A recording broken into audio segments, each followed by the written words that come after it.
دوستو اس کے بعد میں بڑے ہی احترام کے ساتھ پروفیسر اختر الواسع صاحب سے درخواست کرتا ہوں کہ آپ آئیں اور اپنی بات رکھیں. سر کہیں بیزی ہیں اس لیے سر کو پہلے جانا ہے. دوستو میں بتاؤں سر کہ میں اتنی عزت کرتا ہوں. سر کو جب نیا پدم شری ملا تھا تو مجھے بڑی خواہش تھی کہ سر کے ساتھ میری ایک فوٹو ہو جائے, لیکن اسی سال مجھے جامعہ میں کئی پروگرام میں ایسے موقع مل گئے کہ سر کے ساتھ میری 2-3 فوٹو ہو گئی. تو دوستو اس طرح ہم لوگ بڑے احترام, بڑے ادب اور سر کو ہمیشہ پڑھتے ہیں اور بڑی عزت کی نگاہ سے دیکھے جاتے ہیں. سر سے بسم اللہ الرحمن الرحیم. محترم خواتین و حضرات, میں شکرگزار ہوں شمس تبریز قاسمی کا کہ انہوں نے مجھے یاد کیا, لیکن کہتا ہوں وہی بات, سمجھتا ہوں جسے حق. میں ابلہ مسجد ہوں نہ تہذیب کا فرزند, اپنے بھی خفا مجھ سے بیگانے بھی ناخوش, میں زہر حلاحل کو کبھی کہہ نہ سکا قلب. جس موضوع پر یہ محفل منعقد کی گئی ہے میں اس سے اتفاق کرتا ہوں. جمہوریت میں ہم سب کو سر جوڑ کے بیٹھنا چاہیے اور اپنا لاہ عمل طے کرنا چاہیے, لیکن ہمارے دوست شمس تبریز نے جو باتیں کہیں ان کی حقیقت سے بھی مجھے کوئی انکار نہیں ہے, لیکن ان حقیقتوں کے پیچھے جو دوسری تلخ حقیقتیں پوشیدہ ہیں ان کا بھی ہمیں ادراک ہونا چاہیے. کشن گنج کی بات شروع کرتا ہوں. 1967 میں کشن گنج جیسی سیٹ پر جو غالب ترین مسلم اکثریت والی سیٹ ہے, ماکھن لال کپور جیتے تھے. یہ مت بھولیے. اور کیوں بھولے؟ کہ شیر شاہ وادی اور سورج پوری جو تھے, خرجہ پوری جو تھے, ان کے آپس کے ٹکراؤ نے ماکھن لال کپور کی جیت کا رستہ ہموار کیا. آپ یہ مت بھولیے کہ میرٹھ کے اندر اور علی گڑھ کے اندر مسلمان امیدوار اس لیے نہیں جیت پاتا ہے کہ اگر امیدوار قریشی ہو تو انصاری ووٹ نہیں دیتے ہیں اور انصاری ہو تو قریشی ووٹ نہیں دیتے. یہ سچائیاں ہیں ان کا وہ کیجیے. میں آپ کو ایک اور انتہائی تکلیف دے لیکن سچا واقعہ بتاتا ہوں, اور دور کی بات نہیں کر رہا ہوں, 2004 کی بات کر رہا ہوں. ایک سیٹ ہے کیرالہ میں منجیری, اور یہ وہ سیٹ ہے جو 1952 سے مستقل مسلم لیگ کے حصے میں رہتی ہے.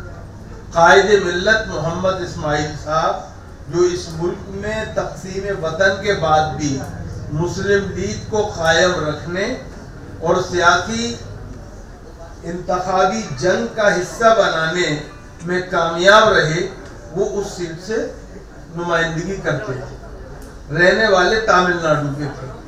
صرف کیرالہ میں منجیری میں پرچہ بھرنے آتے تھے, اور پرچہ بھرنے کے بعد جیت کا سرٹیفکیٹ لینے آتے. ایک ایسی سیٹ پر مسلم لیگ نے یہ فیصلہ کیا کہ اب کے فلاں سیٹ صاحب کو ٹکٹ دیا جائے.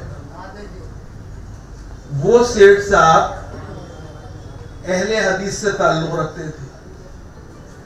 ملا پورم کے سارے مسلمانوں کی بڑی اکثریت نے سی پی ایم کو جتایا, مسلم لیگ کے ان سیٹ صاحب کو نہیں جتایا. کیوں؟ کہ مسلکی طور پہ انہیں بیعت ہے. آپ کس دنیا میں رہ رہے ہیں؟ معاف کیجئے گا, آپ کو کی ناکامی جو ہے سیاست میں, آپ کی جو مارجنلائزیشن ہے وہ سیاست میں, وہ دوسروں کی وجہ سے نہیں ہے, آپ کی اپنی وجہ سے. ابھی بات کہی گئی, میں ایک بات اور آپ سے کہتا ہوں, اس پہ بھی غور کیجئے. یہ تمام چیزیں غور طلب ہیں, اور یہ انتخاب کوئی ملک کا آخری انتخاب نہیں ہے, ایک شروعات ہے. ہمیں کوشش کرنی چاہیے کہ آگے کیا صورتحال ہے, اور وہ کیا ہے. اگر مسلم اکثریتی حلقوں سے سیاسی پارٹیاں مسلمان کو ٹکٹ نہ دیں تو آپ گالی دیتے ہیں. جی یہ ظاہری بات ہے کہ ہر پارٹی الگ الگ ہے تو وہ اپنا الگ الگ امیدوار اتارے گی نا. اب اگر وہ نہیں اتارتی تو آپ ناراض ہوتے ہیں, گالی بکتے ہیں اسے کہ صاحب دیکھیے مسلم حلقے سے بھی انہوں نے مسلمان کو ٹکٹ نہیں دیا. اور جب 3-4 پارٹیاں مل کے مسلمان کو ٹکٹ دے دیں تو اس کے نتیجے میں مسلمانوں کا ووٹ تتر بتر ہو جاتا ہے اور دوسرے اس کا فائدہ اٹھاتے ہیں. ایک اور پریشانی ہے, اس کا بھی احساس ہمیں کرنا چاہیے. ٹکٹ سونیا گاندھی دیں گی, ملائم سنگھ یادو دیں گے, تیجسوی یادو دیں گے, نتیش کمار دیں گے, ممتا بنرجی دیں گی, چندرا بابو نائیڈو دیں گے. جی پیسے مقامی سیٹ دیں گے, ووٹ سب مل کے دیں گے, اور اس کے بعد آپ کہیں گے کہ تم تو مسلمانوں کے نمائندے ہو. معاف کیجئے گا, جمہوریت میں 1.5 اینٹ کی مسجد نہیں ہوتی. اس بات کو خوب سمجھ لینا چاہیے. آپ میری بات سے اتفاق کریں یا اختلاف کریں, میں نے یہ سوچا کہ مجھے تالی بجوانے کے لیے اس وقت بات نہیں کرنی چاہیے, سچ بات کرنی چاہیے. کیوں کہ زہر بھی کرتا ہے کبھی کارے تریا. ہمیں اس بات پر غور کرنا چاہیے. میں ایک بات اور آپ کی خدمت میں عرض کرنا چاہتا ہوں. میں سلام کرتا ہوں, ایک مثال دے رہا ہوں آپ کو, اور آپ کے سامنے کی مثال ہے اور پرانی مثال نہیں. یہاں پہ اختر الایمان کا نام لیا گیا. اختر الایمان نے ایم ایل اے کی سیٹ چھوڑی, جے ڈی یو میں آئے. جب جے ڈی یو نے ٹکٹ دیا تو انہوں نے مسلمان سیٹ بی جے پی جیتنے میں کامیاب نہ ہو اس لیے وہ قربانی دی جو ہمارے یہاں عام طور پہ دیکھنے کو نہیں ملتی. اور انہوں نے مولانا اسرار الحق صاحب مرحوم, اللہ ان کی قبر کو نور سے بھر دے, انہیں جنت جنت کروٹ نصیب کرے, ان کے حق میں یہ بڑی قربانی ہے. سوال یہ ہے وہ کس پارٹی سے ہیں کس سے نہیں ہے یہ الگ بات ہے, لیکن اب کیا یہ وہ وقت نہیں آیا کہ جس آدمی نے امت کی سرفرازی کے لیے ایک قربانی دی تھی, جس نے علاقے کی خدمت اتنے عرصے تک کی ہے, ہم آج خاموشی کے ساتھ, ہمیں شور شرابہ کرنے کی بہت عادت ہے, ہم معاف کیجئے گا اتنا کسی کا ساتھ نہیں دیتے جتنا شور کرتے ہیں, اور اس کے نتیجے میں اور مسائل پیدا ہوتے ہیں. اس لیے کیا ایسا نہیں ہو سکتا کہ ہم اب اس کا وہ قرض اتارنے کی کوشش کریں. میں معاف کیجئے گا یہاں پہ بات کہی گئی مسلم پارٹیوں کی, میں مسلم پارٹیوں کے اس پورے سسٹم کو سبسکرائب کرنے کو تیار نہیں ہوں, اس لیے کہ میں نے ڈاکٹر فریدی صاحب کے رہنمائی میں کام کیا ہے. ڈاکٹر فریدی شمالی ہندوستان میں وہ پہلے مسلمان تھے جنہوں نے آل انڈیا مسلم مجلس مشاورت سے علیحدہ ہو کر مسلم مجلس کی بنیاد رکھی جی. لیکن اور مسلم مجلس نے 1969 میں الیکشن میں حصہ لیا, الہ آباد, غازی پور اور کانپور میں چمن گنج کی سیٹیں جیتی. لیکن یہ بہت دلچسپ بات ہے کہ مسلم لیگ مجلس کو کمزور کرنے کے لیے اور ڈاکٹر فریدی کی قیادت کو ناکام بنانے کے لیے مسلم لیگ کو کھڑا کیا گیا یو پی بھی. اور مجھے معلوم ہے کہ کس دور سے ڈاکٹر صاحب گزرے اور اس کے بعد جو ہمارا حشر ہوا وہ ہم سب جانتے ہیں. میں آپ سے ایک بات عرض کرنا چاہتا ہوں, اس پہ غور کیجیے. دیکھیے جمہوریت جو ہے وہ اس آرکیسٹرا کی طرح ہے جس میں مختلف ساز مل کے بجتے ہیں اور اس سے جو سمفنی اور صدا پیدا ہوتی ہے اس کو جمہوریت کہتے ہیں. اپنی اپنی ڈفلی اور اپنا اپنا راگ اس میں کام نہیں کرتا ہے. آپ کیرالا کی بات کریں, آپ حیدرآباد کی بات کریں, بڑی اچھی بات لگتی ہے جی. آپ آسام میں بدر الدین اجمل صاحب کے تجربے کی بات کریں, بڑی اچھی لگتی ہے. لیکن ایک حقیقت کو مت بھولیے کہ ملا پورم ایک سیاسی جغرافیائی ایسی وحدت ہے جس میں مسلمانوں کی غالب ترین اکثریت ہے اور وہ وہاں سے 12 سے 20 MLA اور 2 MP جتا تھا اور یہ اس میں وہ کامیاب ہے کیونکہ سیاسی جغرافیائی وحدت کا خیال رکھیں. جیو پولیٹیکل یونٹ ہونے کا آپ کو پتا ہونا چاہیے. حیدرآباد میں بھی یہی مسئلہ ہے کہ 1962 سے جب سے مجلس اتحاد المسلمین نے وہاں پہ الیکشن کی سیاست میں حصہ لینا شروع کیا, وہ چار مینار, یاقوت پورا اور چندرائن گٹا مستقل جیتتے رہے. کبھی کبھی ایسا بھی ہوا کہ کارواں اور انہوں نے آصف نگر بھی جیتی, یعنی 5 ہو. اب اسد الدین اویسی کی قیادت میں ڈیلیمیٹیشن کے بعد ایسی اس طریقے سے پورے علاقوں کی حد بندی کی گئی کہ وہ 7 امیدوار تک جیت سکتے ہیں. آپ میں سے جتنے لوگ یہاں بیٹھے ہوئے ہیں برا مت مانیے گا, خوگر مدح کو تھوڑے سے گلے کی اجازت نہیں کہ کسی کو ڈیلیمیٹیشن کے وقت یہ خیال نہیں آتا ہمارے یہاں کہ ہم جائیں اور ڈیلیمیٹیشن والے کمیشن کے سامنے اپنے علاقوں کی صحیح حد بندی کرائیں. ہمارے پاس یہ نعرے لگانے کے لیے تو بہت وقت ہوتا ہے کہ مسلم میجورٹی سیٹیں جو ہیں وہ SC اور ST کے حوالے کر دی گئی ہیں, لیکن ان کے لیے ہم کوئی قانونی لڑائی لڑنے کو کبھی تیار نہیں ہوتے جی. ہم جائیں اپنا مقدمہ پیش کریں عدالتوں کے سامنے بھی اور جنتا کے سامنے بھی اور بتائیں کہ کیا ہو رہا ہے جی.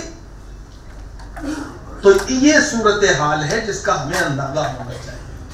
مثال کے طور پہ آپ جانتے ہیں نگینہ کی سیٹ ایک زمانے تک مسلم میجورٹی سیٹ ہے اور معاف کیجئے گا وہ سیٹ ہے نگینہ کی جس کی وجہ سے پاکستان بنا. حافظ ابراہیم مسلم لیگ کے ٹکٹ پہ وعدے جیتے جی اور چودھری خلیف الزماں کی جگہ پنت جی کی کابینہ میں حافظ ابراہیم کو شامل کیا گیا. اس پر اعتراض کیا مسلم لیگ نے, دوبارہ الیکشن ہوا اور اس کے نتیجے میں جب حافظ ابراہیم جیتے مسلم لیگ کی مخالفت میں تو اس کے نتیجے میں وہیں سے پاکستان کی تحریک نے زور پکڑا. لیکن اس سیٹ کو ہمیشہ ریزرو رکھا. آپ اور میں کیا کرتے ہیں اس پر غور کرنا چاہیے. یہ اسٹیج سجانا, اس پر لوگوں کو غور کرنے کی دعوت دینا, اس کے لیے میں مبارکباد دیتا ہوں. میں بالکل آپ سے یہ نہیں کہہ رہا ہوں, لیکن جو بات میں عرض کرنا چاہتا ہوں اور ایک بات اور عرض کرنا چاہتا ہوں, مسلمانوں کو صرف اپنی پارٹی بنانے کی بات نہیں کرنی چاہیے بلکہ اپنے پولیٹیکل ایڈیم کو بدلنے کی بات کرنی چاہیے. ہماری پریشانی یہ ہے کہ ہم قومی مسائل پہ بھی بات کرتے ہیں تو ایسا لگتا ہے کہ فرقے وارانہ انداز سے بات کر رہے ہیں, جبکہ ہمارا معاملہ یہ ہونا چاہیے کہ ہم فرقے وارانہ مسائل پر بھی جو بات کریں وہ قومی ایڈیم کے ساتھ کریں, نیشنل ایڈیم کے ساتھ کریں اور اس کے نتیجے میں دوسروں کو بالکل فائدہ نہ اٹھانے دیں. یہ بہت ضروری بات ہے, اس کا ہمیں خیال رکھنا چاہیے. میں ایک بات آپ سے کہہ کے اپنی بات ختم کرنا چاہوں گا. مسلمانوں کو پوری طاقت سے اپنے ووٹ کا استعمال کرنا چاہیے. سحری کے بعد فجر کی نماز پڑھ کے پولنگ بوتھ پہ پولنگ بوتھ کا حصہ بن جانا چاہیے.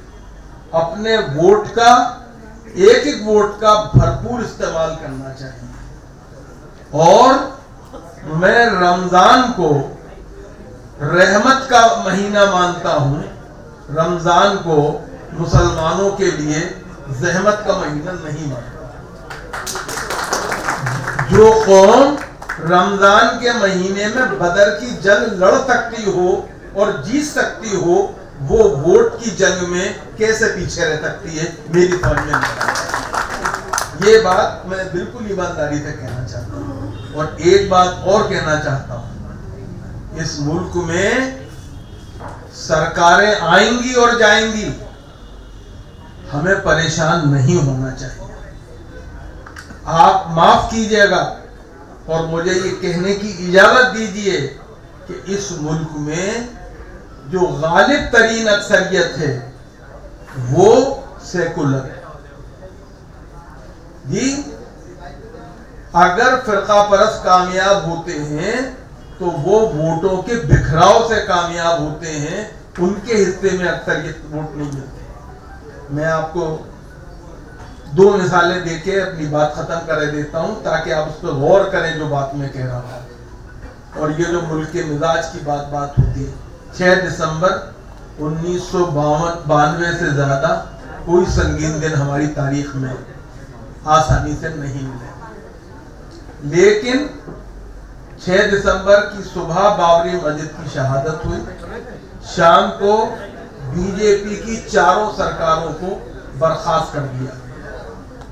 10 مہینے بعد جب ضمنی الیکشن ہوئے، بائی الیکشنز ہوئے جی، تو معاف کیجئے گا بی جے پی کہیں نہیں جیتی.